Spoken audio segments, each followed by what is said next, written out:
Olá, bom dia!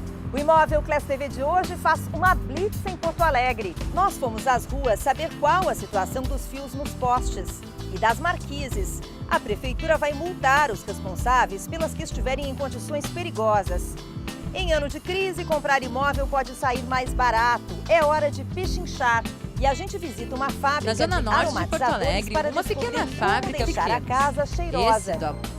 Fique com a gente, eu sou Lúcia Matos e o Imóvel Class TV de hoje, gravado em frente ao Memorial a Luiz Carlos Prestes, obra de Oscar Niemeyer, está entrando no ar.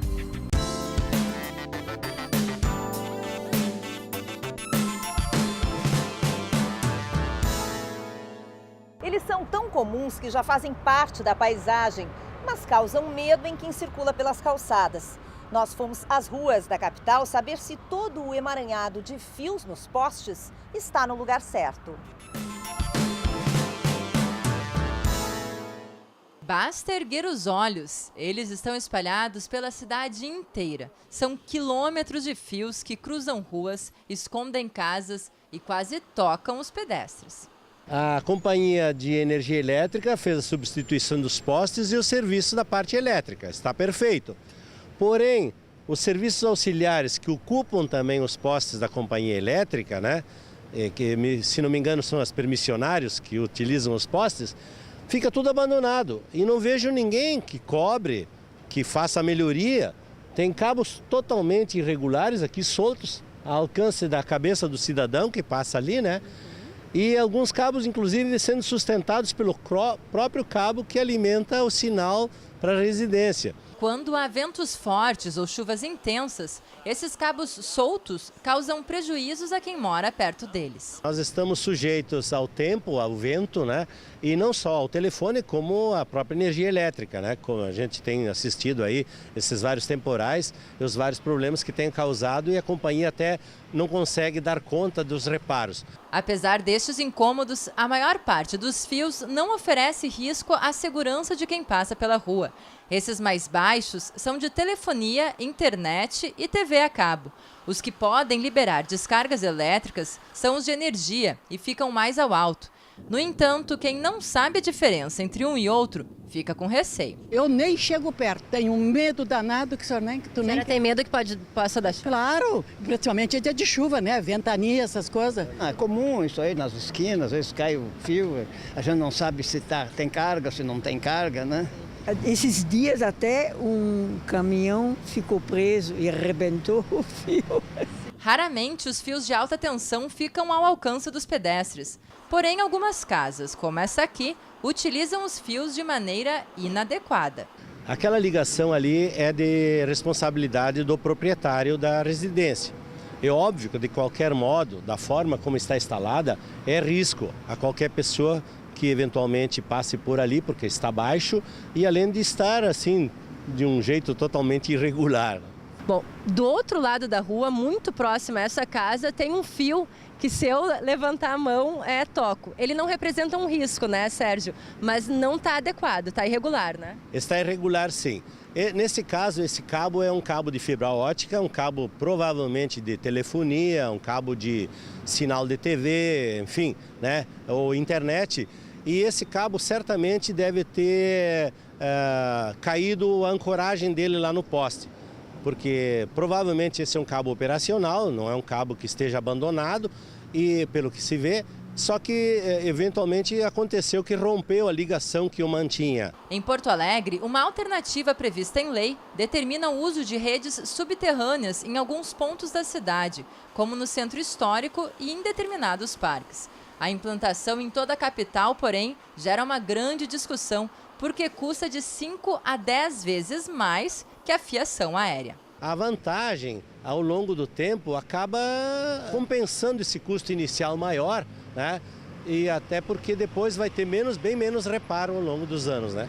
Em meio ao emaranhado de cabos, o nó da questão é entender quem é responsável pela manutenção dessas instalações. A rede elétrica é usual ter manutenção. A companhia de energia elétrica faz manutenção seguidamente na rede deles. Porém, a gente notou claramente que nas outras redes nos outros cabos que passam nos postes, não existe nenhuma manutenção, está completamente abandonado. E a pergunta que fica... A quem eu me dirijo no caso desses cabos todos que estão soltos, quando não são cabos de energia elétrica, são cabos de sinal, de outros tipos de comunicação, né? Então a gente fica sem saber a que órgão se dirigir. Enquanto não há uma fiscalização efetiva, os fios continuam fazendo parte da paisagem urbana de Porto Alegre. Mas a gente quase que se enfoca aqui dentro de Porto Alegre, em toda a esquina, né? Em toda a cidade, é uma bagunça generalizada. Olhos para cima, não só pelos fios, mas pelas marquises. A Prefeitura da capital vai apertar o cerco a quem não cuidar bem dessas fachadas. Quem circula por baixo das estruturas diz que é cuidadoso. Tem medo de caminhar embaixo de marquise ou sacada? Tenho. Por quê? Medo de cair, né? Se tem alguma coisa meia com aparência de que vai cair, coisa assim, eu já não passo por baixo. Desvia? Desvio. Não passo de jeito nenhum. As marquises e sacadas de Porto Alegre estão na mira dos fiscais da Secretaria Municipal de Urbanismo desde o início deste mês. Proprietários de prédios privados ou responsáveis por construções públicas precisam apresentar laudos sobre as condições das edificações a cada 3 anos. O último edital de notificação foi publicado no início de abril. O objetivo é prevenir acidentes. Após os 90 dias, nós vamos iniciar no levantamento em determinadas áreas de Porto Alegre e vamos identificar quais as marquises apresentam riscos. Vamos verificar também quais das marquises os proprietários tomaram as providências, né? Caso não tenham nos apresentado o laudo, nós vamos aplicar as sanções previstas na lei. Uma multa de R$ 1.650. Os fiscais também trabalham por meio de denúncias. Uma delas é neste prédio com mais de 20 andares. A marquise apresenta danos. Este prédio da Previdência Social, que fica no coração do centro de Porto Alegre, está apresentando risco para os populares que circulam aqui pela região. Vou conversar agora com o Jorge. Jorge, que tipo de risco que os populares estão sofrendo quando passam por baixo dessa marquise? Essa marquise apresenta uma patologia comum a muitas marquises depois de alguns anos. Ela está com a impermeabilização vencida, que produz uma infiltração e a longo prazo, como está infiltrando água na marquise, a ferragem que compõe a estrutura da marquise também está sendo minada. Nesta esquina, no centro da capital, um exemplo de mudança após a notificação. Ao estacionar, motoristas de caminhões estavam encostando na marquise e a estrutura vinha se soltando. Por meio de uma solicitação, a EPTC refez a sinalização e agora os veículos podem parar no local sem prejuízos.